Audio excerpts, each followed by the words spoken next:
शेतकरी भूमिपुत्रांच्या न्याय हक्कांसाठी बेणसे झोतीरपाडा प्रकल्प बाधित स्थानिक संघर्ष समिती आक्रमक झाली आहे आणि त्यांनी 1 एप्रिलपासून बेमुदत आमरण उपोषण सुरू केले आहे। दुसऱ्या दिवशी बुधवारी पेण तहसीलदार तानाजी शेजाळ यांनी बेणसे सिद्धार्थनगरमधील उपोषणकर्ते शेतकरी आणि स्थानिक भूमिपुत्र यांची भेट घेऊन चर्चा केली।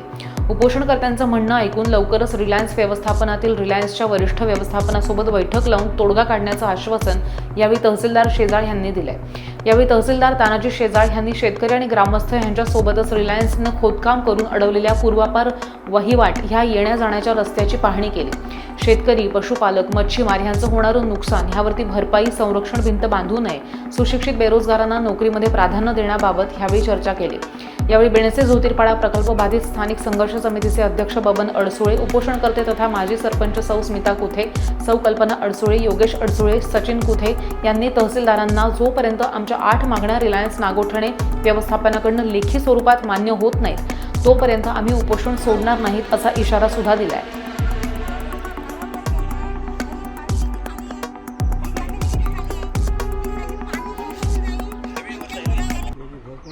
काय नाव आपलं आणि शेतकरी म्हणून आपण ह्या उपोषणकर्त्यांना पाठिंबा दिलेला आहे? नाव काय आपलं आणि काय नेमकी मागणी आहे आपली? नाव? माझं नाव धर्मी नारायण अडसुले, राहणार बेनसे बौद्धवाडी। जे हे अमर उपोषण जे हे मुलांनी केलेले आहे, माझा नातू योगेश अडसुले, सचिन कुथे, स्मिता कुथे, कल्पना बबन अडसुले ही माझी मुलं जे उपोषणाला बसलेले आहेत। मागे देखील योगेश उपोषणाला बसलेला, पण त्याला कुणी मार्गदर्शन दिलं नाही आणि आम्हाला न्याय हा मिळालाच नाही, म्हणून हा परत बसलेला आहे। तर ह्या आमच्या ज्या 8 अटी आहेत ह्या त्याही आमच्या पूर्ण कराव्या। जो हा रस्ता बांधायचा, ही भिंत बांधायची, ही भिंत बांधायला नाही पाहिजेत। आणि आमचा स्मशानभूमी आहे, तिथून म्हणजे तिथून इथे आंब्याच्या झाडापर्यंत हा रस्ता आम्हाला सगळा मोकळा पाहिजेत। आमची मुलं बालं खेळायला पाहिजेत, आमच्या मुलाबालांना खेळायला जागा नाही, आमच्या गाड्या यायला जागा नाही, म्हणून हे गाडीसाठी रस्ता दिला पाहिजे।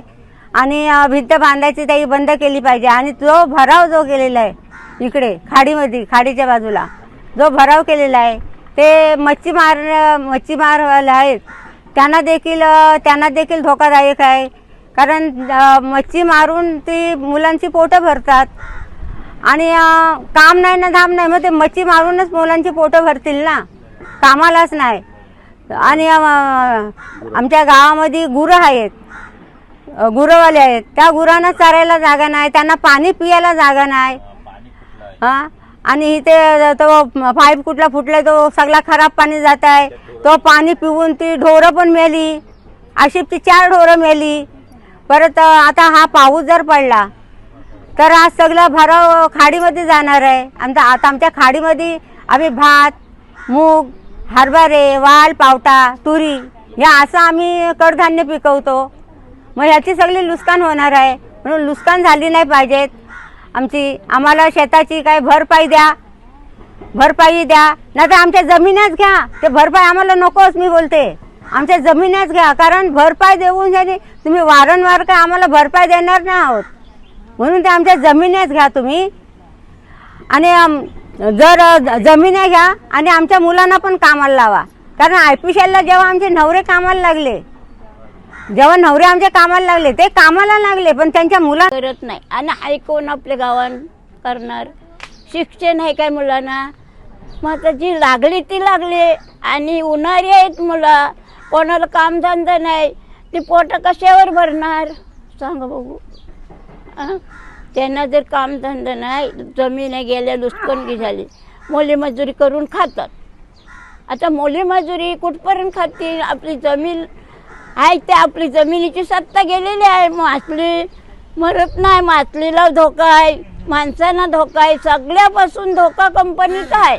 हा निर्णय कोण घेणार? हा निर्णय झाला पाहिजे। किती गेलं येऊन शानी, कोणी निर्णय दिलाय नाही। आता 4 कंपन्या आल्या आणि तर बंद करताना आता हे कंपनी बंद केला, आणि तो कुठला आहे तो आम्हाला माहिती नाही नावगाव। आता इथे जेव्हा आला तेव्हा आम्ही फॅमिली गेलो आणि तो रस्ता फरत होतं, आणि आमच्या तिथनं रस्ता काढत होतं तर मी काढून दिला नाही आणि त्यांना रस्ता फोडून दिला नाही. आता हे लोक मागणं आणि हा भाऊ बसला एकदा बसला आणि निर्णय उठलाय. आता त्याचा निर्णय लागलाय काय कोणी नाही अजून निर्णय लागलाय. आता परत बसलाय. मग आता तरी निर्णय द्या हो तुम्ही आणि मुलाबाला आहेत होणार त्यांना कामधंदा मिळला पाहिजे. आम्हाला मुली मजुरी मिळली पाहिजे. बाया माणसं आहेत असे अनपट आहेत शिकलेले आहेत त्यांना सगळ्यांना सर्व अगदी मिळायला पाहिजे. नाव आपलं? माझे नाव काय नेमकी आपली मागणी? माझे नाव आसिफ मोमीन आहे. आमची मागणी ह्या पद्धतीची आहे की ह्या रिलायन्स कंपनीची जी पाईपलाईन आहे ती गेल्या 2 वर्षापासून त्याचं पाणी फुटलेलं आहे आणि ह्या पाईपलाईनीच्या ज्या कंप्लेंटी आहेत ते वारंवार मी इस्टेट ऑफिसला जाऊन त्या साहेबांना सांगून वारंवार त्यांना मी सांगितलेलं होतं.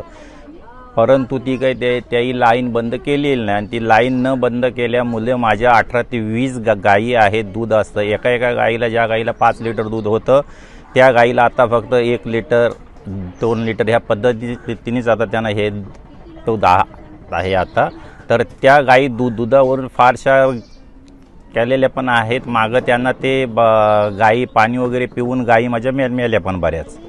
तर ते आम्हाला नुकसान भरपाई ते आपल्याला द्यायला हवी.